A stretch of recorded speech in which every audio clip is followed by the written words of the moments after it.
Hello everyone and welcome to the 8th Summer 2024 update from GavsWeatherVids. So here we go again, it's time to bring you yet more summer data. We are now up to update number 8 and I think this officially takes us into the business end of our summer updates. And for this 8th update, we'll do a solar special.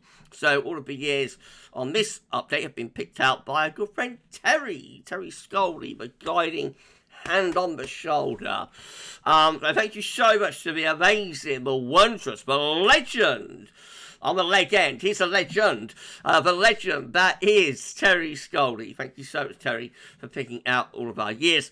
And I should get on with the 8th update for you for summer 2024. In a moment, just say that first, a video reserves our 6 AM UK weather forecast. We're going to be live at 6 PM. So we're going to be live streaming our 10 to 14 there.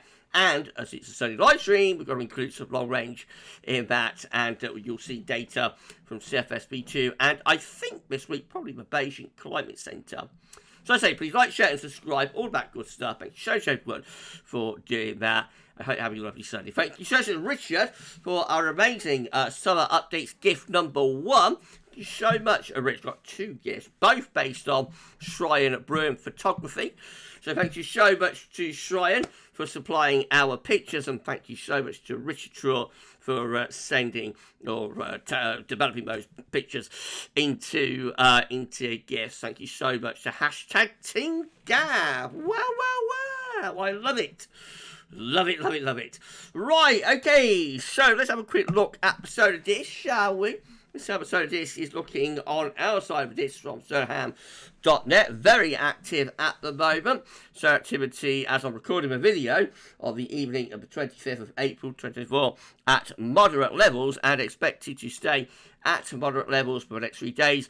There is a possibility that we could reach high levels of solar activity. We are very close to solar maximum, and so Terry has very helpfully picked out summers that are very close to their respective solar maximums, close to or at their respective solar maximums. Starting with 1957. So the summer of 1957 is a classic front-loaded summer with low pressure across much of northern and western Europe for the summer as a whole, combined with a mid-Atlantic ridge. We bring the wind in from a northerly direction. Has a hot June. The hottest weather of the summer actually occurs in June 1957, and then it all falls apart and turns out much more unsettled through July, August, and even into September 1957. 1958 is the next year that Terry has picked out for us as well, being very close to solar maximum. So this one is just a cool and unsettled summary. I don't think it's much front-loaded or back-loaded or mid-loaded about it. I think it's generally quite a poor summer.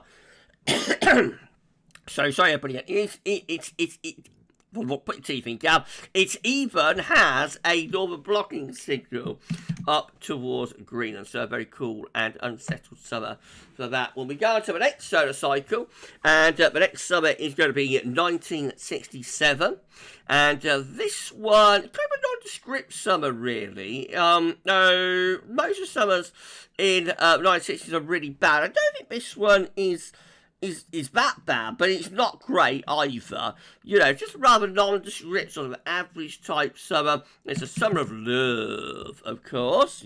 You're going to San Francisco. Be sure to wear some flowers in your hair. So sorry, everybody.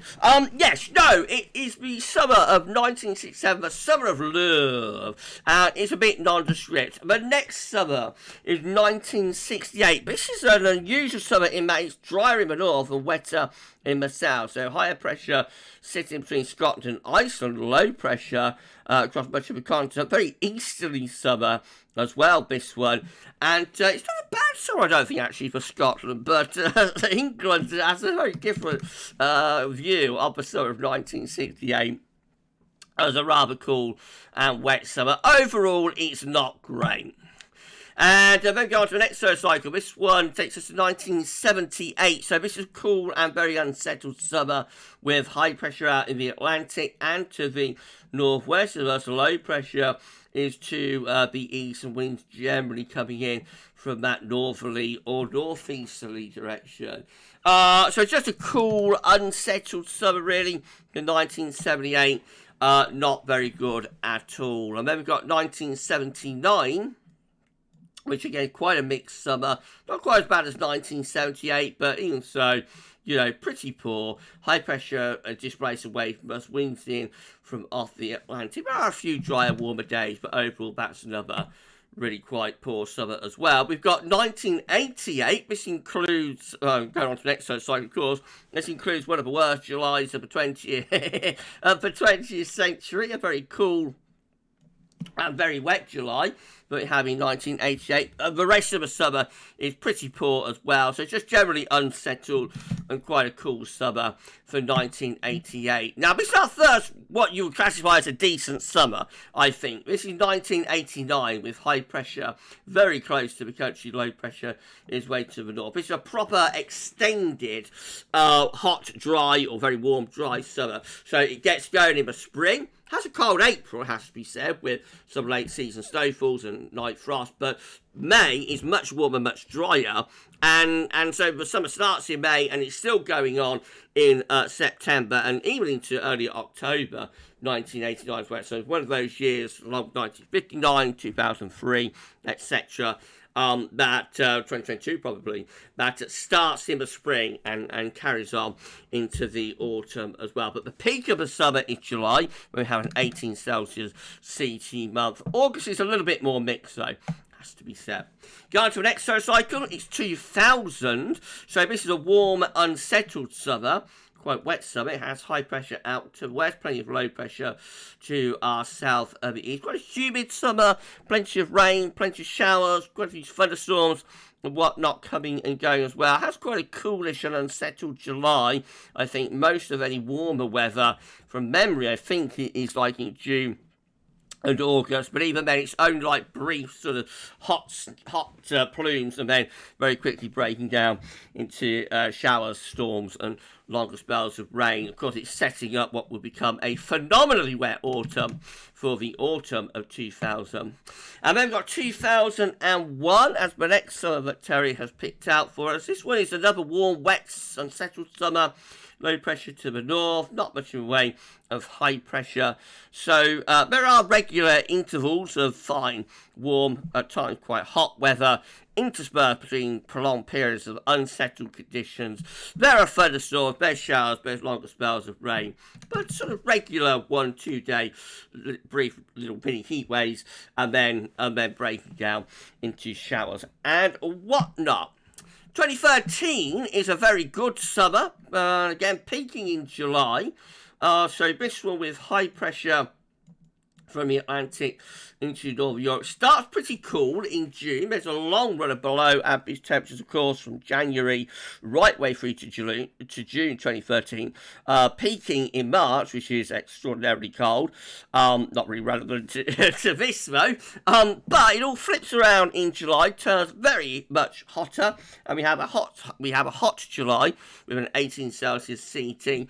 Quite a few thunderstorms in there as well, so particularly when we break down the heat wave towards the end of the month, we get some pretty impressive thunderstorms with a proper thundery breakdown. And then August 2013 is a little bit more mixed, but it's still, again, quite a warmish month too. Overall, that's a pretty decent summer. I think that's the best that we have in this package of analogues, along with 1989. And then we've got 2014. This is a very odd summer with high pressure blocking to the north and low pressure tending to be to the south and winds in from the east. But you don't really get a lot from the analogue, to be honest. So what happens with this summer is that we have a very warm, not necessarily hot but a very warm July with a 17 Celsius CT.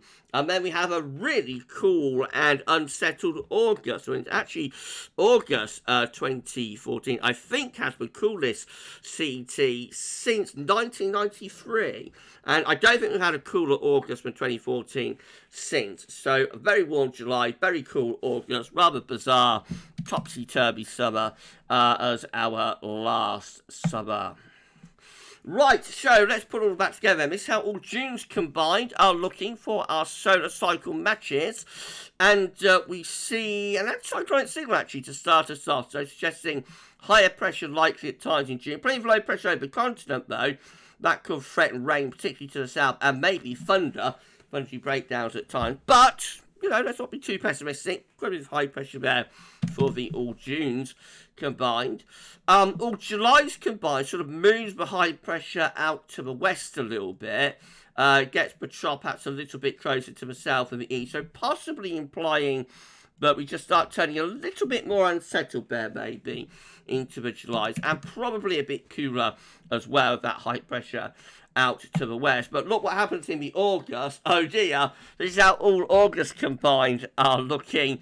And it is a very unsettled signal, not only for us, but for most parts of Europe as well. So obviously this is suggesting like a front-loaded summer, with the driest, warmest weather occurring in June, the coolest, wettest weather in August, and July is like a month where we transition from one thing to t'other.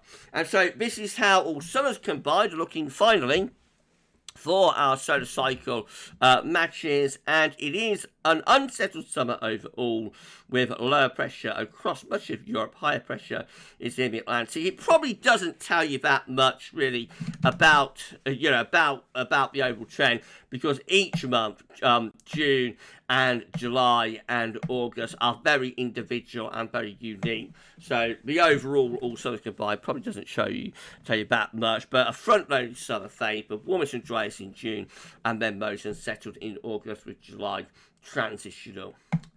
Okay, so that is the 8th Summer 2024 update done. The solar special is complete. And thank you so much to the amazing Terry Scholey for supplying the years for us there. Thank you so much, Terry. Hashtag Team Gav. Of course, we had our King of Swim. We had Richard Shaw. We went out of the box special last week. Week before that, we had a concept from Shryan. So all of hashtag Team Gav working away for us, working away for Gav on the summer updates. Thank you so much to hashtag Team Gav. Thank you so much to Terry, to Richard, and to Shryan as well. Right, we'll end it there then. So if you enjoyed the video, please you like, share, subscribe. Make sure to do that. The night summer update will be with you, of course, next week. We released the second summer 2024 season roundup, by the way, yesterday. So if you haven't seen that, that's all long range bars again. If you haven't seen that, check that out imminently, whenever you want. And we're going to be live at 6 p.m. So if you've got any questions about this or any of the videos lately on the channel, then please fire away on the live stream, beginning at 10 to 14 there, and including long range on that live stream as well. So the 8th Summer 2024 update, in brackets, so special, that's all for now, and thank you so much for watching. See you again soon, and bye for now.